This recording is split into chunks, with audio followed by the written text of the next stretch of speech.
السلام عليكم ورحمة الله تعالى وبركاته. كي راكم دايرين؟ ان شاء الله كاع تكونوا ملاح وانتم تشوفوا لا فيديو تاع اليوم، ان شاء الله تلحقكم وانتم في احسن الاحوال. اليوم جيت نشارك معكم هذه الوصفه تاع افخاذ الدجاج الكاذبه اللي يجوا بنان بالبزاف، ويجوا مقرمشين. وقبل ما نبدا لا فيديو نقول لكم خواتاتي اللي اول مره تشوف القناه تاعي، ما عليك غير الاشتراك في القناه فضلا وليس امرا، وما تنسونيش بجيم في لا فيديو باش يوصل الى عدد كبير من المشاهدين. بلا ما نطول عليكم نروحوا للمقادير وطريقه التحضير. هنا كما راكم تشوفوا، هنا عندي هادو افخاذ الدجاج ولا لي بيلون بولي.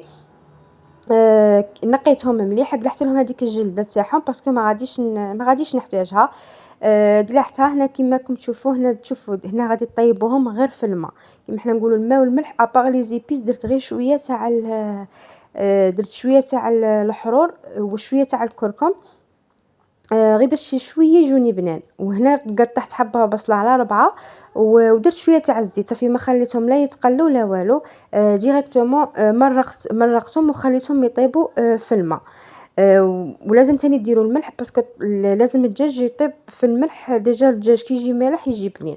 وهنا لو طون لي هما كانوا يطيبوا، انا هنايا رحت نوجد هاد لاصوص اللي غادي نرافقها معاهم. هذه تاني ساهله غير بالمكونات يكونوا متواجدين عندكم في الدار. هنا درت شويه تاع الفرماج، زدت معاهم تاني هكا حوالي ملعقه ولا ملعقه ونص تاع لا موطارد. ديروا تاني 2 ملاعق تاع لا مايونيز، وديروا معدنوس وسنينه ولا 2 سنينات تاع الثوم، وغادي نميكسيهم مليح بالميكسور.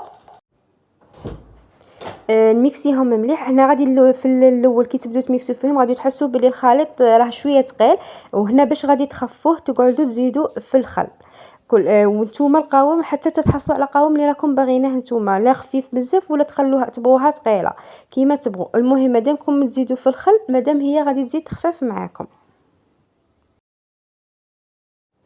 وها هو القوام اللي تحصلت عليه. شوفوا كيفاش تجي هاد لاصوص وتجي بنينه بزاف. هنا غادي نخليها بجهه. هنا زدت خففتها شويه باسكو قلت لكم نتوما والقوام اللي تبغوها خفيفه بزاف ولا ثقيله. انا هنا غادي نخليها بجهه وغادي نروح نشوف هذاك الدجاج تاعي الى طاب.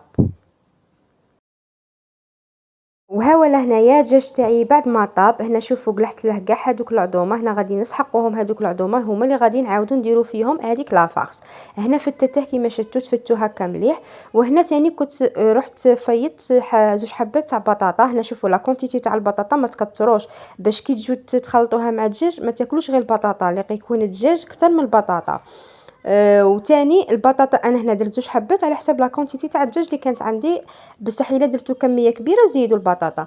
هنا زدت هذيك البطاطا. شوفوا انا زدت هذيك البطاطا على الدجاج. وهنا غادي نبدا نضيف تاني غادي نزيد لي زيبيس. شوفوا هنا بالنسبه لي زيبيس درت زدت شويه تاع الحرور، زدت الكركم وفلفله حمراء. وهنا الا كان عندكم هذوك لي زيبيس خاصه بالدجاج ديروهم، انا هنا ما كانوش متواجدين عندي. وملعقه صغيره تاع لا موطارد والمعدنوس. وتاني ديروا هكا حوالي 2 سنينات تاني تاع الثوم، 2 فصوص تاع الثوم. وتزيدوا الفرماج. هنا بالنسبه للفرماج تاني الفرماج ما قدش نعطيكم على حسب نتوما ما تبغوا فيها الفرماج بزاف ولا لا. وياكم عارفين كل حاجه نديروا فيها الفرماج تجي بنينه. هنا غادي نخلطهم مليح مليح هاد المكونات. وهنا تاني هنايا غادي نخلطهم هكا مليح حتى يتجانسوا كاع هذوك المكونات. وهنا غادي نبدا نشكل فيهم في هاد الاعواد اللي قلت لكم تاع الدجاج اللي قلعناهم من هادوك افخاذ الدجاج. وهنا هنا توجور الكونتيتي اللي ديروها توجور غادي تجيكم اكثر من هذاك الاعواد العظومه اللي قلعتوهم تاع الدجاج. نتوما هنا كي يكملوا لكم هذوك العظومه ديروا بهذوك الاعواد تاع الاسكيمو. هنا كما راكم تشوفوا انا من الداخل كيش غادي ندير درت هذاك الفرomاج اللي يجي كاري، وهي من الاحسن.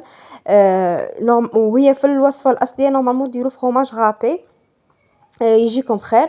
انا ما كانش راني متواجد عندي درت هذا.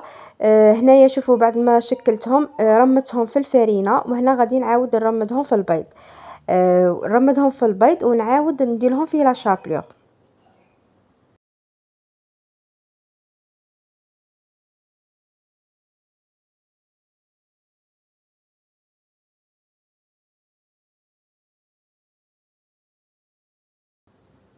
هايلا غادي نعاود دروك نرمدهم في لا شابلور. وبعد ما نرمدهم في لاشابيغ نعاود نردهم شوفوا هذه الطريقة باش يجوكم مقرمشين. مقرمشين بزاف. هنا تعاودوا تردوهم في البيض وتعاودوا تعاودوا ترمدوهم بوغ لا دوزيام فوا في لاشابيغ. هنا غادي يجوكم واحد القرمشه فيهم ما نحكي لكمش. وهنا غادي نوجد كاع الحبيبات تاوعي كيما راكم تشوفوا. ها فوالا هنا شوفوا هذه لا كونتيتي انا درت لي 5 حبات باسكو هنا الحجم تاعهم راه كبير بارابور لهذوك لي بيلون اللي كنت دايرتهم تاع الدجاج. هنا ما باش يبانوا لكم مليح. المهم الحجم تاع الحبه يجي كبير. هنايا توجور ديروا حاجه صغيره لي باش ما ترفد لكمش كونتيتي تاع الزيت بزاف. هنا كي تجيو تقلوهم الزيت يكون حامي وتبداو تقلوا فيهم. انا ماشي من الاولى نحطهم كاع، الاولى نشدهم كيما راكم تشوفوا باش ما يتفتوا لي ما يتحلوا ما والو. الاولى نبدا نقليهم غير هكا كيما حنا نقولوا من الراس تاعهم، من بعد عاد كنحط الحبه تاعي وشوفوا كيفاش يجوا ولا اروع. يجوا مقرمشين. هنا ما قديش الصون تاع القرمشه كي جيت غادي نديره شغل تخلي فيه كاين الحس وموطو كانت فايته وكاع وانا ما شغل ما تولهش لهذاك الامر حتى كي جيت غادي ندير المونتاج. مهم قلت لكم يجوا بنان بزاف. دوك نحل معكم الحبه وتشوفوا من الداخل كيفاش يجوا. قلت لكم سورتو الا درتو لهم فرomاج غابي غادي يجوا يجوا كيما نقول لكم بنان بزاف. ان شاء الله تكون عجبتكم الوصفه تاع اليوم وان شاء الله تجربوها. انا ما عليا غير نخليكم نقول لكم تهلاو في رواحكم وقارعوني في فيديو جديده ان شاء الله. مع السلامه.